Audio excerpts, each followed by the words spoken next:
आप सभी को जय मसीह की। आज का वचन है पहला सैमुएल की पुस्तक चैप्टर 15 का वचन 22। सैमुएल ने कहा, क्या यहोवा होम बलियों और मेल बलियों से उतना प्रसन्न होता है जितना कि अपनी बात के माने जाने से प्रसन्न होता है? सुन, मानना तो बलि चढ़ाने से और कान लगाना मेढ़ों की चर्बी से उत्तम है। आमीन। जब राजा साउल अमेलिकियों से झगड़ा करने गए थे, युद्ध करने गए थे, तो जब उन्होंने उसके राजा को बंदी बना लिया था और यहोवा का ये वचन था कि तुम उनकी सारी चीज़ों को नष्ट कर दोगे, चाहे वो कितनी भी उत्तम हो, चाहे वो कितनी भी अच्छी हो, उनके बच्चे, उनकी स्त्रियां, उनके पुरुष, जो कुछ भी है तुम उसे नष्ट कर दोगे। उनके जानवर, उनके मकान, उनके घर, सब कुछ तुम्हें नष्ट करना है, कुछ भी नहीं रखना है। जो राजा साउल होता है वो जो मेढ़े होते हैं, भेड़ होते हैं, बैल, गाय, अच्छे अच्छे मोटे मोटे तंदुरुस्त जो स्वच्छ होते हैं, उन्हें वो ले आता है, राजा को बंदी बना के ले आता है। और उन जानवरों को भी वो ले आता है। वो इसलिए ले आता है, उनको नष्ट इसलिए नहीं करता है क्योंकि वो परमेश्वर यहोवा को उन्हें बलि चढ़ाना चाहता है। जब ये बात यहोवा को पता चलती है तो वो सैमुएल के जरिए साउल को ये आज्ञा देता है कि क्यों उसने मेरी आज्ञा का पालन नहीं किया। मैंने उसे आज्ञा दी थी कि तुझे सब कुछ नष्ट करना है, मगर तूने मेरी आज्ञा को पालन क्यों नहीं किया? क्यों इन भेड़ों की मेहमानी की, चिल्लाने की आवाज़ें आ रही हैं? क्यों गायें रंभा रही हैं? तो साउल कहता है कि मैं यहोवा परमेश्वर को भेड़े और ये सब जानवर, मोटे मोटे हष्ट-पुष्ट जानवर बलि चढ़ाने के लिए, उनको होम बलि, मेल बलि चढ़ाने के लिए ले आया हूँ, क्योंकि मेरे यहोवा ने मुझे इतनी बड़ी विजय दी है, जीत दी है, इसलिए मैं उन्हें नष्ट नहीं करके उत्तम उत्तम जो भेड़े वगैरह थी मैं उन्हें ले आया हूँ। तब सैमुएल उससे कहता है, क्योंकि सैमुएल जो था वो परमेश्वर का नबी था, हन्ना का पुत्र था, परमेश्वर का नबी था। हन्ना ने पहली बार जब पुत्र प्राप्त किया था तो उसे सैमुएल को मंदिर में ही दान कर दिया था। इसीलिए सैमुएल ने उसे साउल को कहा कि क्या यहोवा होम बलियों और मेल बलियों से उतना प्रसन्न होता है जितना कि अपनी बात के माने जाने से प्रसन्न होता है? हमारा परमेश्वर, हमारा खुदा हमारे बलिदानों से प्रसन्न नहीं होता है। उसे चाहिए हमारे हृदय का बलिदान, हमारे पापों का बलिदान, हमारे क्रोध का बलिदान, हमारे व्यभिचार का बलिदान। जो दूसरों के बारे में हम बुरा सोचते हैं, बुरा करते हैं, उनके साथ जो गलत काम करते हैं, जो पाप हम करते हैं, वो उसका बलिदान चाहता है। वो उससे प्रसन्न होता है जब हम अपने पापों से फिर जाते हैं, जब हम प्रायश्चित कर लेते हैं। हमारा खुदा उन बलियों से प्रसन्न नहीं होता है जो हम उनके ऑल्टर के सामने, उनकी वेदी के सामने ले जाते हैं, चाहे मन हो चाहे ना हो। नहीं, सच्चा हृदय लेकर जाइए परमेश्वर के पास, वो उससे प्रसन्न होता है। सच्चा मन लेकर जाइए। वो खुदा कभी भी उन चीज़ों से प्रसन्न नहीं होता है जो खुद उसने हमें दी है। ये सारी धरती पे जो चीज़ें हैं उसने हमें दी है, जो आकाश में है, जो चंद्रमा है, जो जो सूरज है, जो तारे हैं, जो नक्षत्र हैं, जो कुछ भी है वो उसने हमें दिया है। वो उन चीज़ों से क्यों प्रसन्न होगा जो उसने हमें दिया है? वो उन चीज़ों से प्रसन्न होता है जो उसकी आज्ञा और उसकी बात माने जाने से होती है। तभी तो वो कहता है कि सुन, मानना तो बलि चढ़ाने से, अगर हम उसका कहना मानते हैं तो बलि चढ़ाने से उत्तम है, और कान लगाना मेढ़ों की चर्बी से उत्तम है, और उसके वचनों की ओर कान लगाना उन चर्बियों से उत्तम है जो हम उसके मंदिरों में चढ़ाते हैं। भाई बहनों, वो परमेश्वर है, वो मसीहा है, वो खुदा है, वो सब कुछ हमें देता है। उसे ये सब चीज़ें नहीं चाहिए। उसे चाहिए हमारा प्रेम, हमारा समय और उसकी आज्ञा पालन, उसके वचनों की आज्ञा पालन, क्योंकि उसने अपने वचनों को इस बाइबल में दे दिया है। जो कुछ वो हमसे कहना चाहता है, ये वचन हमें सुबह मिलते हैं और हम इनसे सीखते हैं, सुनते हैं। क्या हम कान लगा के सुनते हैं? क्या हम उनकी बातों पे चलते हैं दिन भर? क्या हम उनकी इच्छाओं पे चलते हैं? कि मेरा खुदा क्या चाहता है? उसे बलिदान नहीं चाहिए, उसे प्रेम चाहिए, दया चाहिए, करुणा चाहिए, और उसके लिए समय चाहिए। कि हम उसके पास बैठकर उसे महसूस कर सकें, उसकी ओर कान लगा सकें, उसे फील कर सकें। वो खुदा है, वो हमारा इंतज़ार करता है। जिस तरह माता पिता अपनी संतान का उतना उम्र इंतज़ार करते हैं, यदि बच्चा कहीं चला जाता है तो पेरेंट्स हमेशा इंतज़ार करते हैं कि मेरा बच्चा कब आएगा, मेरा बच्चा कब आएगा, मेरा बच्चा कब आएगा। उसी तरह वो खुदा हमारा इंतज़ार करता है कि मेरी संतान कब आएगी, मेरे पास कब आएगी। इस दुनिया की सारी चीज़ों के लिए हमारे पास टाइम है, मगर उस परमेश्वर को हम टाइम नहीं दे पाते हैं, उस खुदा को हम टाइम नहीं दे पाते। वो मसीहा हमारा इंतज़ार करता है। उसके पास आइए, उसके पास बैठिए। उस खुदा को कुछ नहीं चाहिए, कोई बलिदान नहीं चाहिए, कोई भेड़ों की चर्बियाँ नहीं चाहिए, किसी तरह का कुछ भी नहीं चाहिए, क्योंकि सब कुछ उसी का है।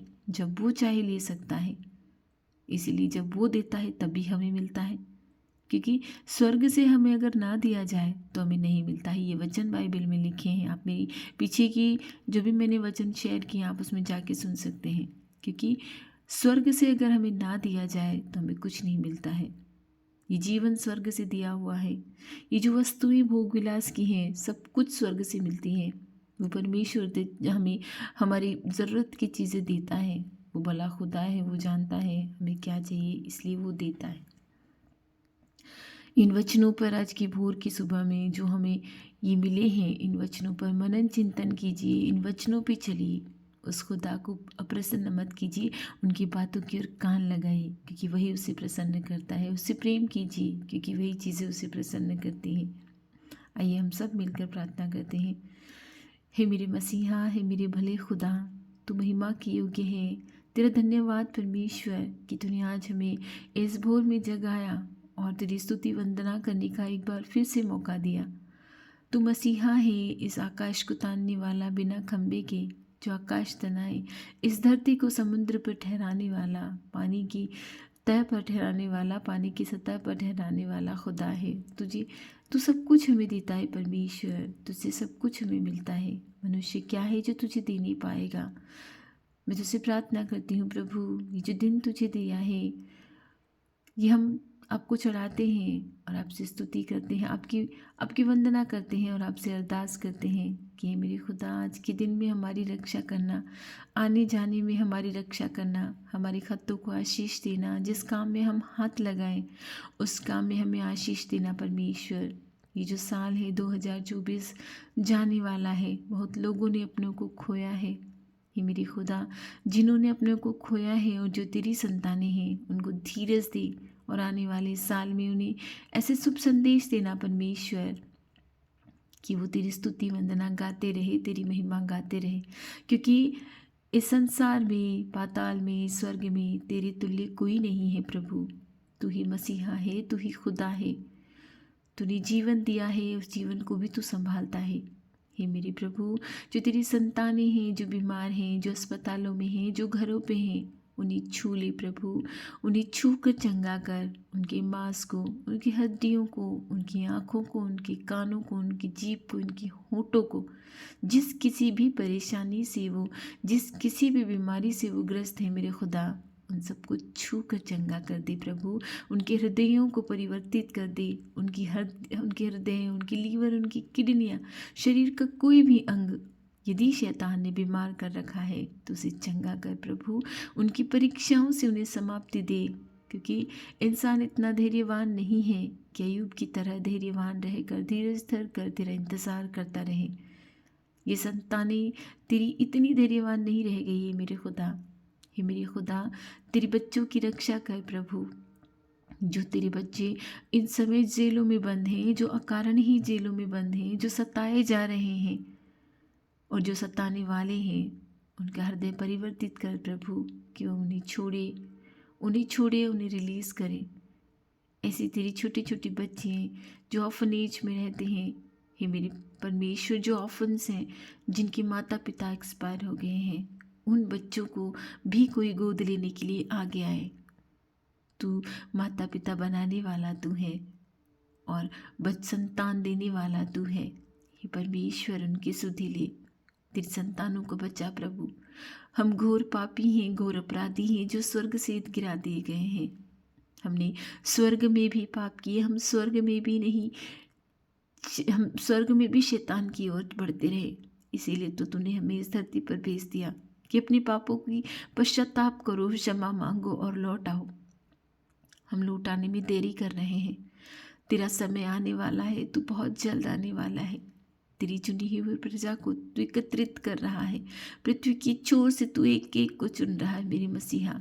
लोग जिन चमत्कार के पीछे दौड़ रहे हैं, ये जानते भी नहीं हैं कि वो सच्चाई की ओर नहीं दौड़ रहे हैं। उन्हें चिन्ह चाहिए, चमत्कार चाहिए, तेरे वचन नहीं चाहिए।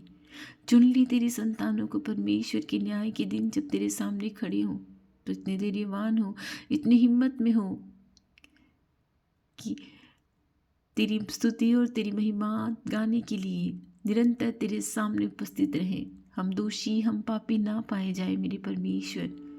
जो संतानें तूने पृथ्वी पर भेजी हैं, उन्हें पेट भरने के लिए भी साधन चाहिए प्रभु। उनकी भी स्तुति और वंदना आराधना को सुन, उनकी दुहाई की ओर कान लगा, क्योंकि इस संसार में जीवित रहने के लिए और जीने के लिए पेट भरना ज़रूरी है। तूने कहा है मेरे राज्य की खोज करो और मैं तुम्हें संसार की चीज़ें ऐसे ही दे दूंगा। तेरे इन वचनों पे हम विश्वास करते हैं और हम तेरे राज्य की खोज करने में लगे हैं। तेरे सुसमाचार का प्रचार करने में हमारी मदद कर। तेरा सहायक हमारे पास भेज दे ताकि वो हमारी मदद कर सके, हमारी अगुवाई कर सके, हमें गलत मार्गों से बचा सके, हमें पाप के अवसरों से दूर रख सके। परमेश्वर, मैं सारी प्रार्थनाएं तेरे पवित्र नाम से मांगती हूँ और ये दिन तुझे चढ़ाती हूँ, तुझे समर्पित करती हूँ। मैं आशीष देना, हमारी रक्षा करना। मेरे भाई बहनों की जो भी विनती है, जो भी दुहाई है, जो भी प्रार्थनाएं हैं, चाहे वो उनकी संतानों के लिए हो, चाहे वो रोजगार के लिए हो, चाहे वो उनके शरीर के लिए हो, चाहे वो उनके मकानों के लिए हो, तरस रहे हैं घर में रहने के लिए, परमेश्वर उनकी विनती सुन, क्योंकि तू तेरे पास आने से प्रसन्न होता है, हमारी बलिदानों से नहीं। हमारी जो चर्बियाँ, जो हम तुझे बलिदान चढ़ाते हैं, तो उससे प्रसन्न नहीं होता। तू प्रसन्न होता है तेरी आज्ञा मानने से, और ये चीज़ हमें समझ में आ जाए खुदा। ऐसी हमारी मदद कर, ऐसा हमें आशीष दे। मैं सारी प्रार्थनाएं तेरे पवित्र नाम यीशु के नाम से मांगती हूँ, आमीन।